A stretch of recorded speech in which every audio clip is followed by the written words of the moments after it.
오늘은 요한복음 11장 38절에서 57절 말씀 중심으로 부활 창조의 음성과 십자가의 길이라고 하는 제목의 말씀으로 함께 은혜를 나누려고 합니다. 사랑하는 여러분, 오늘 우리는 죽음의 현장에서 울려 퍼지는 하나님의 음성을 듣게 됩니다. 그리고 그 음성은 단순히 한 사람을 살리는 기적의 사건을 넘어서 십자가로 향하는 하나님의 구속사의 중심을 드러냅니다. 요한복음 11장은 나사로의 부활이라고 하는 놀라운 사건을 기록하고 있지만 성경은 이 사건을 통해서 무엇을 말씀해 주고 있는 거예요? 예수님이 누구신가? 라고 하는 것을 계시해 주고 있는 것입니다.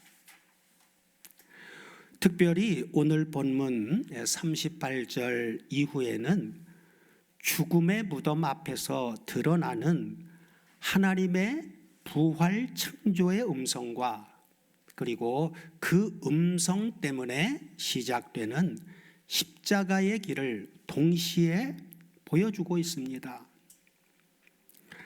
자, 나자로를 죽음에 이르게 한 이 사망의 세력을 향한 주님의 거룩한 분노와 그리고 우리의 연약함을 체휼하시는 주님의 사랑의 눈물을 보이신 주님의 사랑의 눈물을 보이셨죠. 그런 예수님은 드디어 어디로 향하십니까? 본문 38절, 39절을 다 같이 보시면, 자, 이에 예수께서 다시 속으로 통분히 여기시며 무덤에 가시니 무덤이 굴이라 돌로 막았거늘 예수께서 가라사대 뭐라고 하십니까? 돌을 옮겨 놓으라 하시니 그때 그 죽은 자의 누이 마르다가 뭐라고 얘기해요? 주여, 죽은 지가 나흘이나 되었음에 벌써 시체가 썩어서 냄새가 나나이다 하고 말씀합니다. 지난 시간에도 언급했듯이 예수님 당시 유대인들의 관념에 따르면 사람이 죽은 지 3일까지는 죽은 그 영혼이 죽은 시체 주위를 맴돈다고 생각을 했다고 합니다. 그러나 4일째부터는 영혼마저도 완전히 떠나고 부패가 죽은 몸의 부패가 완전히 진행된다고 믿었다고 합니다. 즉 나흘이라고 하는 이 시간은 나흘이라고 하는 이 시간은 단순히 시간이 많이 지나갔다라고 하는 그런 뜻이 아니라 인간의 그 어떤 희망이나 그리고 가능성도 완전히 제로 0%가 된 상태, 곧 완전한 끝을 의미해 주고 있습니다. 주님은 바로 그 완전한 불가능이라고 하는 그 시간에 찾아오셔서 창조주의 권능을 나타내셨습니다. 여기 이에 예수께서 다시 속으로 비통히 여기사 무덤에 가시니 에서 이 비통히 여기셨다라고 하는 이 표현은 원문을 보면 헬라어 통분히 여기시며라고 하는 부분인데 자, 원문을 보면 원형이 엠브리 마오마이입니다. 지난주에도 살펴보았듯이 이 단어는 단순한 슬픔이 아니라 내면 깊은 곳에서 끓어오르는 분노와 격정을 포함합니다. 자, 주님의 이 비통히 여기심, 이 여기심은 무엇에 대한 분노라고 했습니까? 바로 죽음입니다. 첫사람 아담이 범죄하지 않았다면 인간에게는 죽음도 없었을 것이고 죄로 인해서 주어지게 된 모든 질병이나 고통, 이 모든 것들이 하나도 없었을 것입니다. 주님은 지금 나자로가 죽은 그 무덤 앞에서 바로 첫사람 아담의 범죄로 인류에게 전가되어졌던 죄와 사망으로부터 인해서 나와진 그 결과, 그 죽음이라고 하는 것을 보고 분노하신 거지요. 거룩한 분노입니다. 타락 이후 인간을 지배해온 이 죽음, 곧 사망의 권세에 대한 거룩한 분노. 예수님의 분노는 단순히 생물학적 죽음에 대한 분노를 넘어서 하나님이 주신 생명을 잃어버리고 그리고 사탄의 통치 아래서 신음하며 생명의 주관자가 앞에 지금 서 계심에도 불구하고 절망만 하는 인간의 불신앙을 향한 거룩한 분노이기도 합니다. 오늘 우리는 어떻습니까? 예수님은 지금 단순히 친구를 잃은 슬픔 속에 계신 것이 아니라 창조의 질서를 파괴한 죽음의 현실을 지금 직면하고 계신 것입니다. 사랑하는 여러분, 예수님은 우리의 고통을 결단코 가볍게 여기시는 분이 아닙니다. 죽음 앞에서, 그리고 질병 앞에서, 그리고 우리의 절망 앞에서 주님은 깊이 반응하시는 분입니다. 그래서 돌로 막힌 나사로의 무덤 앞에 서신 예수님은 뭐라고 얘기하십니까? 39절에서 뭐라고요?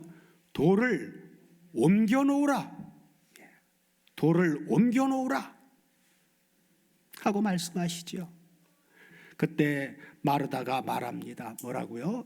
주여, 죽은 지 지금 나흘이나 되었음에 벌써 시체가 썩어서 냄새가 납니다 하고요. 유대인들에게 나흘은 영혼조차 떠나버린 완전한 죽음의 시간입니다. 이 말은 단순한 정보가 아니라 인간의 모든 가능성이 끊어졌다라고 하는, 그렇죠? 끊어졌다라고 하는 완전한 절망의 선언입니다. 인간적으로는 완전히 끝났다라고 하는 것입니다. 마르다의 고백이죠. 되돌릴 수 없다라고 하는 고백이었어요. 그러나 바로 그 지점이 하나님이 일하시는, 일을 시작하시는 그 자리가 되는 것입니다. 할렐루야죠. 할렐루야. 자, 완전한 절망에 빠진 마르다에게 예수님이 주신 말씀은 무엇입니까? 본문 40절을 다 같이 보시면 완전한 절망 가운데 있는 마르다에게 예수께서 가라사대 내 말이 내가 믿으면 하나님의 영광을 보리라 하지 아니하였느냐 하고 말씀하십니다. 뭐라고요? 내가 뭐 할 때? 믿으면, 그죠? 믿으면. 믿지 않으면 아무 역사도 안 일어납니다. 내가 믿으면 하나님의 영광을 보리라, 그죠? 여기서 보리라라고 하는 이 말은 단순한 시각적 경험이 아니라 하나님의 일하심을 직접 체험하는 것을 의미합니다. 하나님의 역사를 직접 경험하는 거예요. 믿음은 상황을 바꾸는 능력이 아니라 하나님의 영광을 보게 되는 통로입니다. 믿음 때문에 어떤 능력이 나타나는 게 아니라 하나님의 영광을 보게 하는 통로가 바로 믿음이다 그 말이에요. 여기서 믿음이란 내 소원이 이루어질 것을 믿는 긍정적인 사고가 아닙니다. 죽음보다 크신 예수 그리스도의 존재를, 그분의 존재를 신뢰하는 것입니다. 우리가 주님을 온전히 신뢰할 때 비로소 죽음의 현장 너머에서 일하시는 하나님의 영광을 직접 대면하게 됩니다.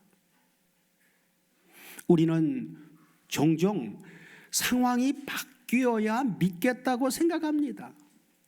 그러나 성경은 말씀합니다. 뭐라고요? 상황이 바뀌는 게 아니라 믿으면, 그죠? 내가 믿으면 보리라. 이 순서가 바뀌어버리면 신앙은 무너져 버립니다.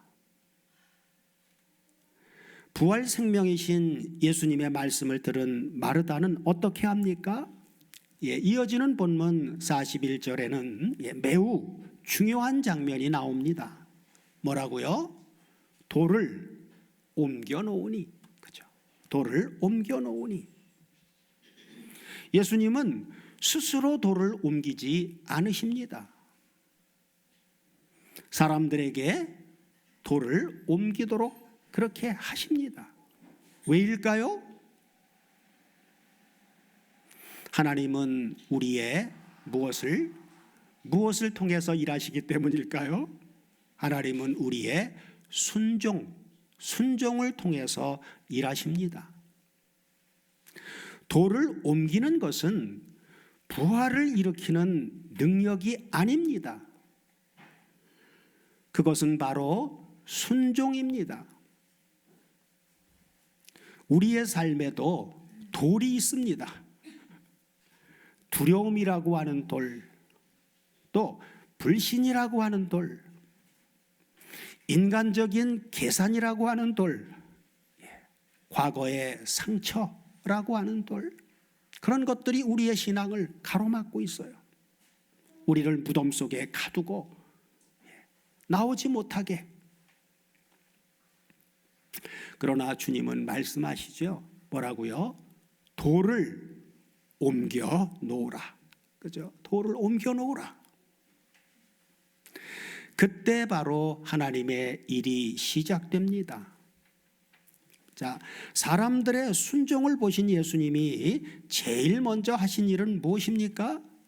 41절 연결해서 42절까지 같이 보시면, 자, 돌을 옮겨 놓으니 예수께서 눈을 들어 우러러보시고 가라사대 아버지여 내 말을 들으신 것을 감사하나이다. 항상 내 말을 들으시는 줄을 내가 알았습니다. 그러나 이 말씀 하옵는 것은 둘러서 있는 무리를 위함이니 곧 아버지께서 나를 보내신 것을 저희로 하여금 믿게 하려 함이니이다 하고 말씀합니다. 여기서 놀라운 것은 아버지여 내 말을 들으신 것을 뭐라고요? 감사하나이다 하고 기적이 일어나기 전에 감사하신다는 것입니다. 주님은 이미 응답된 것으로 믿으시는 것입니다. 마가복음 11장 24절에서 주님은 이렇게 가르치셨죠. 자, 마가복음 11장 24절을 보면 이렇게 말씀합니다. 마가복음이요. 마가복음 11장 24절 맞나요? 다 같이 한번 보겠습니다. 자, 그러므로 내가 너희에게 말하노니 무엇이든지 기도하고 구하는 것은 받은 줄로 믿으라. 그리하면 너희에게 그대로 되리라. 주님은 가르치신 그대로 그렇게 믿고 감사했던 것이지요. 이것이 바로 신앙입니다. 예수님의 기도는 바로 아버지 하나님과의 완전한 연합 속에서 나온 것입니다. 완전한 연합. 그래서 항상 내 말을 들으시는 줄을 내가 알았습니다 하고 말씀하신 것이죠. 이것이 바로 연합입니다. 하나님의 뜻이, 하나님과의 뜻이 어떻게 해요? 하나가 되는 상태. 마음과 생각과 뜻이 하나가 되는 상태. 바로 기도가 곧, 주님의 기도가 곧 하나님의 뜻이 되는 상태입니다. 이것이 바로 연합이에요. 자, 아버지께 감사드린 예수님은 이제 어떻게 하십니까? 본문 43절 다 같이 보시면 아버지 앞에 믿음의 기도로 이미 들어주신 것을 감사하시고 난 다음에, 자 43절 다 같이 보시면, 자 다 같이 한번 보겠습니다. 이 말씀을 하시고 큰 소리로, 그죠? 아주 큰 소리로 뭐라고요? 나사로야 나오라 부르셨어요. 나사로야 나오라. 드디어 결정적인 순간이죠. 큰 소리로 나사로야 나오라 하고 부르십니다. 여기서 부르시니라고 번역된 이 단어가 원문을 통해서 보면 헬라어 크라우가조, 크라우가조라고 하는 단어입니다. 이것은 아주 강력한 외침입니다. 강력한 외침. 이것은 단순한 부름이 아닙니다. 바로 어떤 음성이에요? 창조의 음성입니다. 창조의 음성. 죽은 자를 살리는 창조의 음성. 자, 창세기에서 우리는 첫째 날 뭐라고 선포하십니까? 빛이 있으라 하셨던 바로 그 음성과 똑같은 권세입니다. 죽은 자는 반응할 수 없습니다. 죽은 자가 어떻게 반응합니까? 그죠? 그러나 하나님의 음성은 죽은 자에게 생명을 창조합니다. 주님은 그냥 죽은 자야 나오라 하고 일반화해서 부르시지 않으셨습니다. 뭐라고 부르셨어요? 나사로야, 나사로야 하고 그의 이름을 인격적으로 부르셨습니다. 나사로야. 어떤 성경학자들은 이 본문을 보면서 만약 이때 주님이 나사로라고 하는 이름을 지정하지 않고 무조건 나오라 라고만 말하셨다면 그 주변의 모든 무덤이 다 열려가지고 죽은 자들이 쏟아져 나왔을 것이라고 그렇게 말하기도 합니다.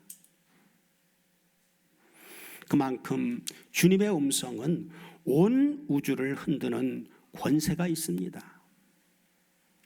오늘 이 시간에도 주님은 무덤 같은 절망에 빠진 우리의 이름 또한 하나하나 부르시면서 우리를 생명의 자리로 초대하고 계십니다. 사랑하는 여러분, 허물과 죄로 죽었던 우리를 살리신 것도 바로 이 음성입니다. 우리는 도덕적으로 조금 부족했던 존재가 아니라 영적으로 우리는 어떤 상태였어요?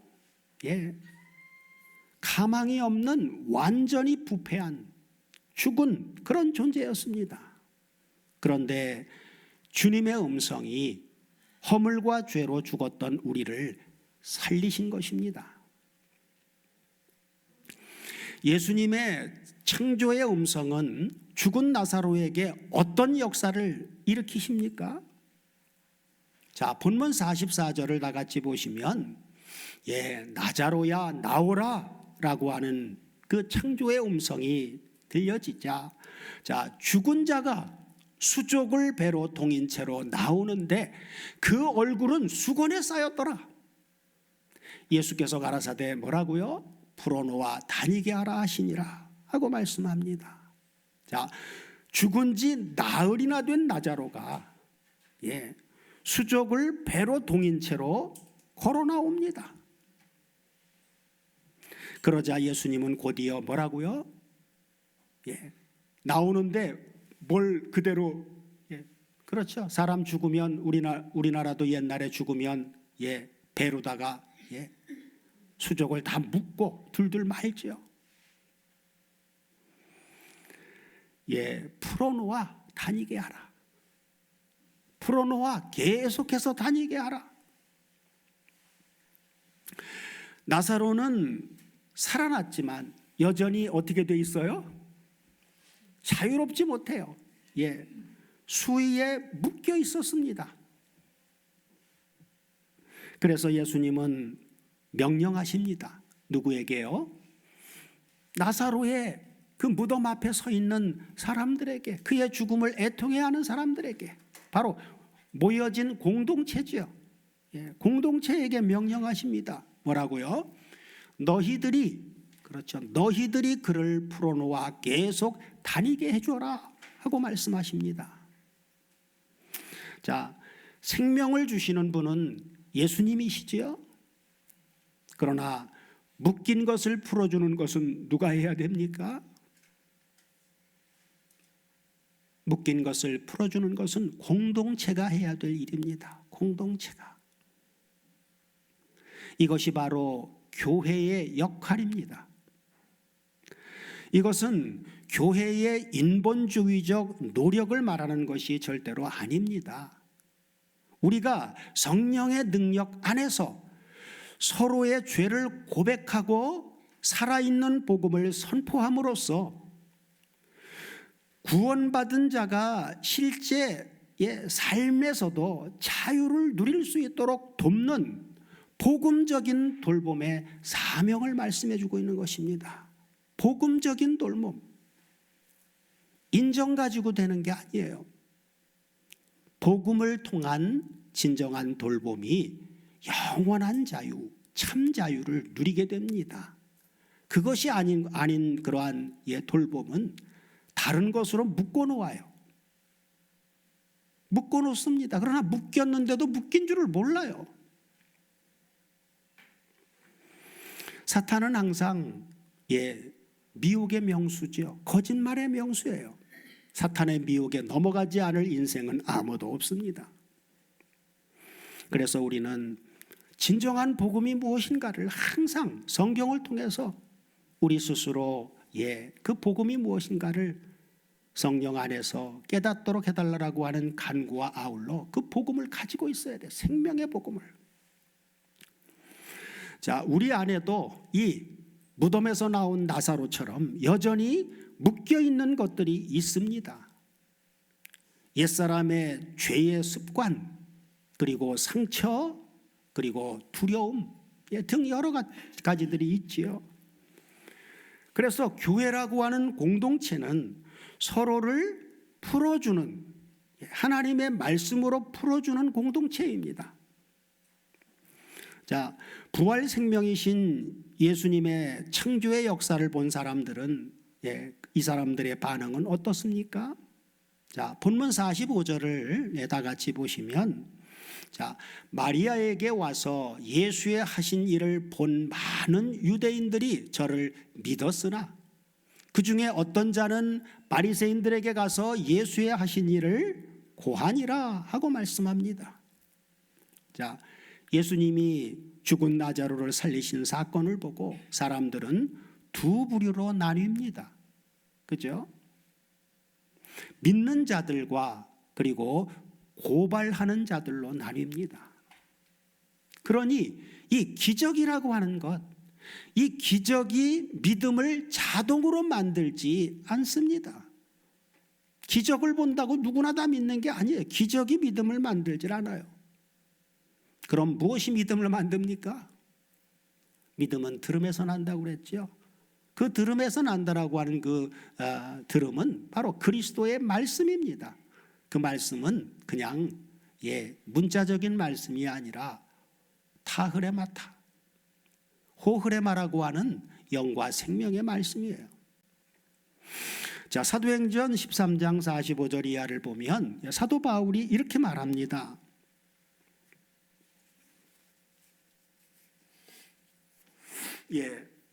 누가 믿을 수 있는가라고 하는 그 근거인데, 자, 유대인들이 그 무리를 보고 시기가 가득하여 바울의 말한 것을 변박하고 비방하거늘 바울과 바나바가 담대히 말하여 가로되 하나님의 말씀을 마땅히 먼저 너희에게 전할 것이로되 너희가 버리고 영생 얻음에 합당치 않은 자로 자처하기로 우리가 이방인에게로 향하노라. 그러면서 주께서 이같이 우리에게 명하시되 내가 너를 이방의 빛을 삼아 너로 땅 끝까지 구원하게 하리라 하셨느니라 하니, 자, 이방인들이 듣고 기뻐하여 하나님의 말씀을 찬송하며 영생을 주시기로 작정된 사람들은 다 믿더라. 영생을 주시기로 작정된 사람들만 믿을 수 있어요. 자, 이 믿을 때 뭘 듣고 믿는 거예요? 주의 말씀이 그 지방에 두루 퍼지니라. 바로 주의 말씀을 듣고 믿는 것이지요. 그래서 영생을 주시기로 작정된 사람들만이 주의 말씀을 들을 때 성령께서 그 사람 속에서 역사하시는 것입니다. 그래서 성령의 9가지 열매 중에 몇 번째요? 7번째가 바로 믿음이라고 하는 열매죠. 성령께서 믿음이라고 하는 열매를 그 사람 마음에 심어주셔서 믿어지는 것입니다. 예수님이 죽은 나자로를 살리신 사건은 이제 어떤 사건으로 이어집니까? 본문 47절 이하를 다 같이 보시면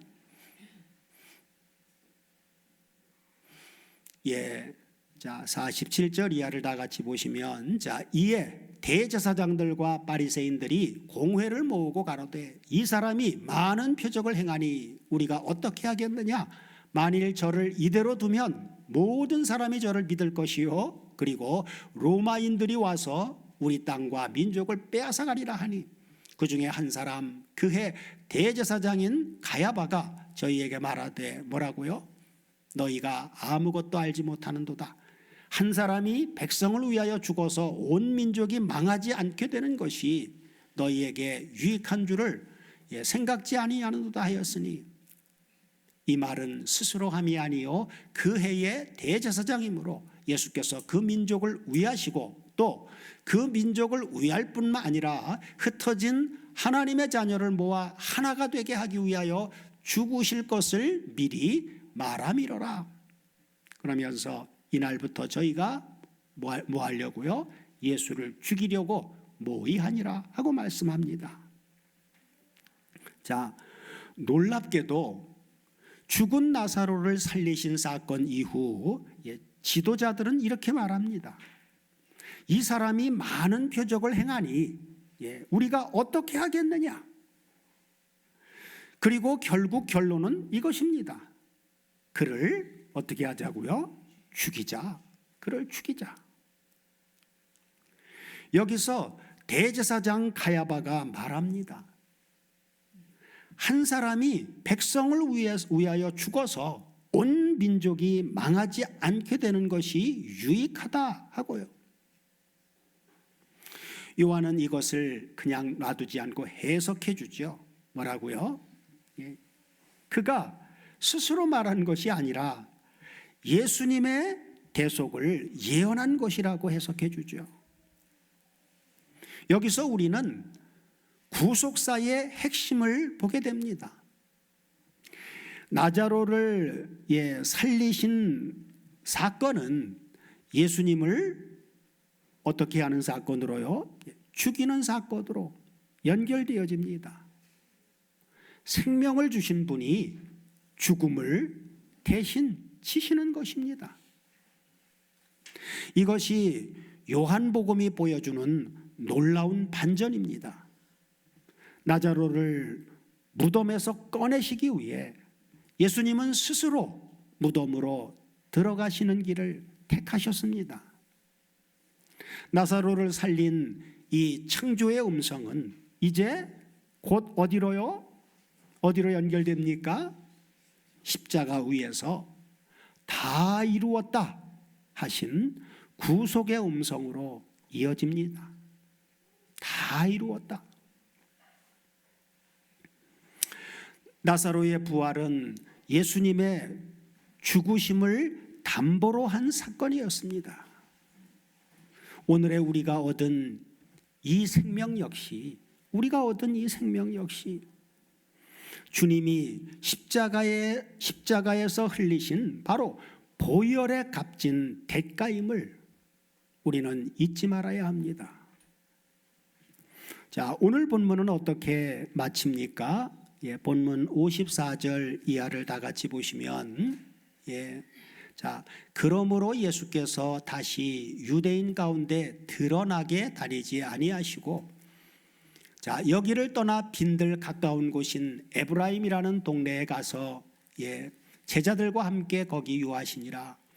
유대인의 명절이 가까움에 많은 사람이 자기를 성결케 하기 위하여 유월절 전에 시골로서 예루살렘으로 올라갔더니 저희가 예수를 찾으며 성전에 서서 서로 말하되 너희 생각에는 어떠하뇨? 저가 명절에 오지 아니하시겠느냐 하니 이는 대제사장들과 바리새인들이 누구든지 예수 있는 곳을 알거든 고하며 잡게 하라 하고 명령하였음이로라 하고 마칩니다. 자, 이제 예수님은 더 이상 공개적으로 다니시지 않습니다. 왜 그렇습니까?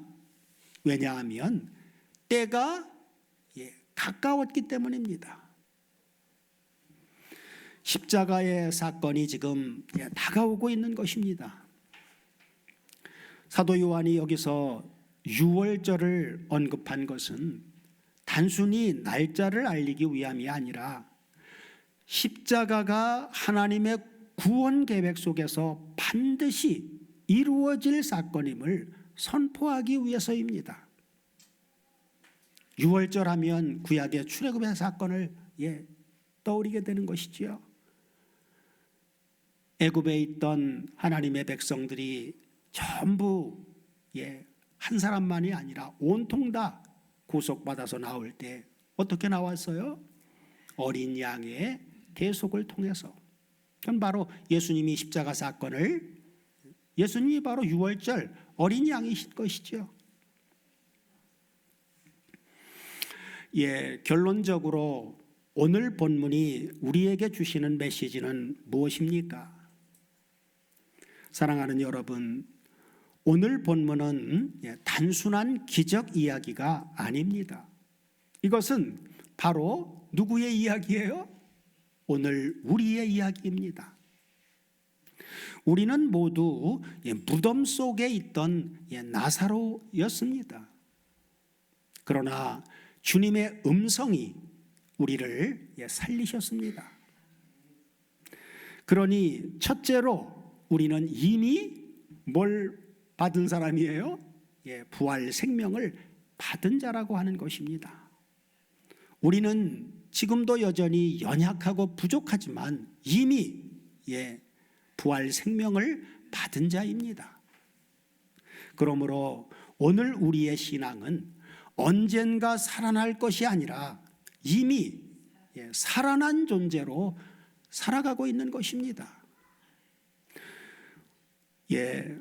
오늘 본문의 나사로는 다시 살아났지만 결국 어떻게 됐습니까? 그는 다시 죽음을 맞이했습니다. 그러나 이 사건은 결단코 다시 죽지 않는 첫 열매 대신 우리 주 예수 그리스도의 영원한 부활을 미리 보여주는 표적입니다. 그러니 사랑하는 여러분, 우리가 받은 생명은 나사로처럼 주님의 십자가 이전에 주어진 생명이 아니죠. 십자가를 통한 완벽한 구속을 이루신 이후에 주어진 영원한 하나님의 생명을 받은 것입니다. 우리가 받은 생명은 그래서 나사로가 가졌던 잠시의 숨적인 생명이 아니라 그리스도와 함께 누리는 영원한 생명이라고 하는 사실을 잊어버리지 마십시오. 자, 둘째는 오늘의 우리도 여전히 도를 옮겨야 한다는 것입니다. 도를 옮겨야 합니다. 옮기지 않는 한 무덤 속에서 나올 수 없어요. 주님은 우리에게 말씀하십니다. 뭐라고요? 도를 옮겨 놓으라고요. 그러니 우리의 순종이 필요합니다. 옮겨 놓으라고 말씀하셨는데 가만히 있으면 안 돼요. 순종이 필요하단 말이에요. 믿음의 행동이 필요한 것입니다. 다음에 셋째는 우리는 서로를 풀어주는 공동체가 되어야 합니다. 서로가 서로를 풀어주는 공동체. 교회는 판단하는 곳이 아니라 풀어주는 곳입니다. 용서하고 세워주고 자유하게 하는 공동체입니다. 그러나 자유라고 하는 걸 또 잘못 오해하면 안 됩니다. 갈라디아서 5장 13절을 보면 사도 바울은 우리의 자유를 이런 것이 자유를 누리는 것이라고 말씀해 주고 있는데, 자, 갈라디아서 5장 13절 말씀 한번 보겠습니다. 잘 보세요. 자, 형제들아 너희가 자유를 위하여 부르심을 입었으니, 자, 입었으나 그러나 그 자유로 육체의 기회를 삼지 말고 오직 사랑으로 서로 종노릇하라. 이것이 성경이 말하는 진정한 자유입니다. 복음 안에서의 자유. 자유를 육체의 기회로 삼아서는 절대로 안 됩니다. 복음이 아닌 다른 사상, 다른 가르침에 의해서 묶어버리면 그건 자유를 주는 것 같지만 묶는 것입니다. 무덤 속에 가둬놓는 것입니다. 복음을 통해서 주어지는 자유만이 진정한 자유입니다. 넷째는 부활의 길은 바로 십자가의 길이라고 하는 것입니다. 부활의 길은 어디에서 나타나요? 십자가를 통해서 나타나지요. 나사로의 부활은 예수님의 죽음을 향하게 했습니다. 우리의 삶도 마찬가지입니다. 참된 생명은 자기를 부인하는 십자가의 길에서 드러납니다. 참된 생명은 자기를 부인하는 십자가의 길에서. 사랑하는 다솜가족 여러분, 오늘도 주님은 우리를 부르고 계십니다. 뭐라고 부르시나요? 나와라. 명현아 나와라. 그렇죠? 지혜야 나와라. 죽음에서 나오고 두려움에서 나오고 옛 삶에서 나오라는 부르심입니다. 그리고 말씀하십니다. 나오는 것에서 끝이 아니라 이제 나왔으면 어떻게 해줘야 돼요? 풀어놓아 다니게 하라. 풀어놓아 다니게 하라. 이것이 바로 복음 안에서 자유롭게 살아가는 것입니다. 자기를 부인하는 십자가의 길을 담대하게 걸어가라고 하는 것입니다. 부활의 생명을 가진 자로 또 십자가의 길을 걷는 자로 하나님의 영광을 나타내는 삶을 살아가시기를 소망합니다. 부활 창조의 음성으로 우리를 살리신 주님께서 오늘도 십자가의 길 가운데서 참된 생명과 참 자유를 우리 모두로 하여금 누리게 해주시기를 우리 주 그리스도 예수의 이름으로 축원합니다. 아멘.